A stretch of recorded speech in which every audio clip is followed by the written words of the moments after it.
Olá, sejam bem-vindos ao Como Está Meu Filho? Eu sou Tainá Belo e no vídeo de hoje eu quero te ajudar a como desenvolver o hábito dos estudos no seu filho. Primeiro, eu sei que a gente precisa definir o que é um hábito. Para a gente conseguir buscar algo, a gente precisa saber a finalidade daquilo. Todo mundo aqui sabe o que é um hábito ruim, o que é um hábito bom, né? Todos sabemos identificar. Com certeza, estudar é um hábito bom. Então, o hábito é uma atitude ou um comportamento que se repete. É algo que acontece continuamente. Mas não para por aí. O ideal é que esse hábito se torne tão estável a ponto de se tornar uma virtude. E aí, o que nós vamos hoje começar a conversar é como fazer dos nossos filhos a terem a virtude de serem estudiosos. Porque ninguém nasce estudioso. Na verdade, esse é um hábito a ser trabalhado continuamente até que se torne uma virtude. E aí a criança, ela tenha dentro de si esse gosto pelos estudos, entenda a necessidade e se esforce todos os dias para estar aí exercitando esse bom hábito, não é mesmo? Se você acha interessante esse tipo de vídeo, então já curte, se inscreve no canal para a gente poder conversar ainda mais e vocês não perderem nenhum vídeo. Então já ficou claro que virtude, assim como o hábito, não nasce com a gente, é algo que precisa ser trabalhado. E virtude é uma palavra de origem latina que vem de virtus e significa força, potência. Sendo assim, quando a criança adquire a potência de estudar, então ela adquiriu essa virtude e assim ela tem esse ânimo, ela tem essa força de vontade, ela tem essa decisão de optar por aquilo, de estudar sempre. Então, para cultivar isso na criança, a gente vai precisar estar exercitando nela a partir do que a gente pode fazer para favorecer o desenvolvimento.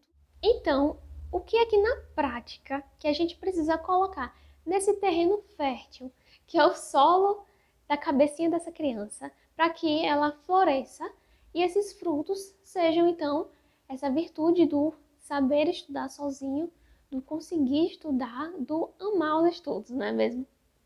Então já anota aí. Primeiro, é importante que a gente estabeleça uma boa rotina na nossa casa. A gente precisa, então, de um horário bom para dormir, um horário para acordar, o horário certo das refeições, porque uma criança que não dorme bem, que está com sono no dia seguinte, uma criança que não se alimenta bem, que está com fome, fica impaciente, o que acontece? Desconcentração, não consegue estudar, não consegue focar, porque tem esses outros fatores, né, da própria fisiologia da criança que vão impedir com que ela retenha os conteúdos, com que ela simplesmente sente e consiga olhar para aquilo. E aí vocês podem se aprofundar nesse assunto no vídeo que eu vou deixar aqui sobre os pilares da rotina infantil. E aí o próximo passo, depois que a gente estabelece essa rotina da criança, é propiciar um ambiente para ela.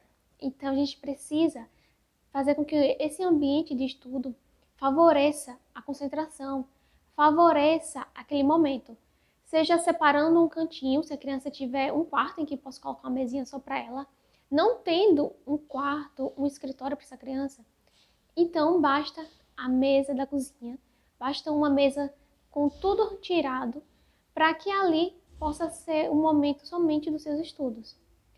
Além disso, esse ambiente precisa de silêncio. Então, nesse caso, a gente precisa desligar a televisão e desligar som, além de tirar o celular da mão da criança. Nesse caso, a não ser por um motivo, né, de pesquisa para ajudar no próprio estudo, mas com a sua supervisão, porque a gente não pode esquecer que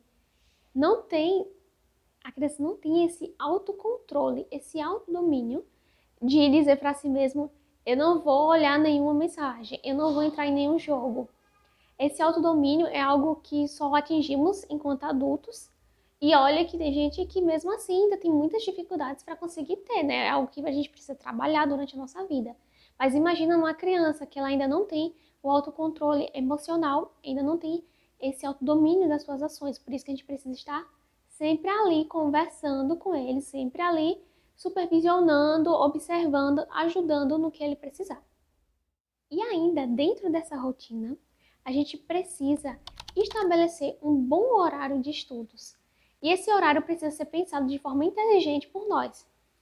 A gente não pode estabelecer como horário de estudos após a brincadeira agitada do dia, nem antes daquele momento do videogame. Tem crianças que têm esse horário de videogame em casa ou de assistir televisão.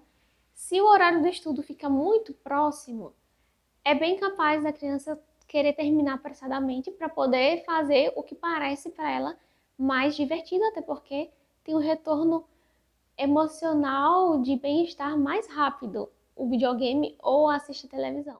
Outro ponto importantíssimo dentro do desenvolvimento do hábito dos estudos é a questão da autonomia das crianças.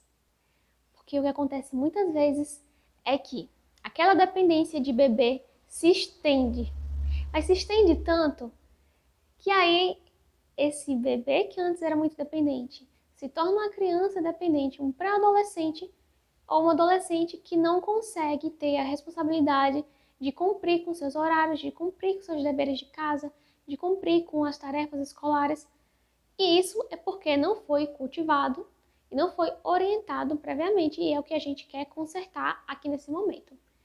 Então, a primeira coisa que a gente pode fazer desde pequenininho é a autonomia na hora de pegar o seu próprio material. A criança já pode pegar a sua mochila com o seu caderno, o seu livrinho e colocar na mesa para estudar, assim como ao final dos estudos, você já pode ajudar essa criança a direcionar o seu material para o local que deve ser guardado. Esse já é o primeiro ponto para desenvolver a autonomia dessa criança, que lá na frente, através de outros pequenos hábitos, a gente vai estar aí formando, né, esse repertório de autonomia da criança para a vida dela. E a gente pode até falar mais sobre isso num próximo vídeo. Então, se você quer saber mais, comenta aqui embaixo.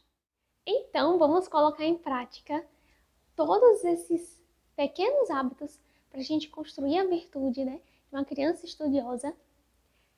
E resumindo, a gente precisa lembrar dos 4 pilares da educação infantil, a gente precisa lembrar do ambiente propício e também da autonomia sendo desenvolvida nessa criança. E aí eu quero saber de vocês o resultado depois, então me conta e me segue nas redes sociais para que a gente possa continuar fazendo essa troca por lá. E a gente fica por aqui, até a próxima!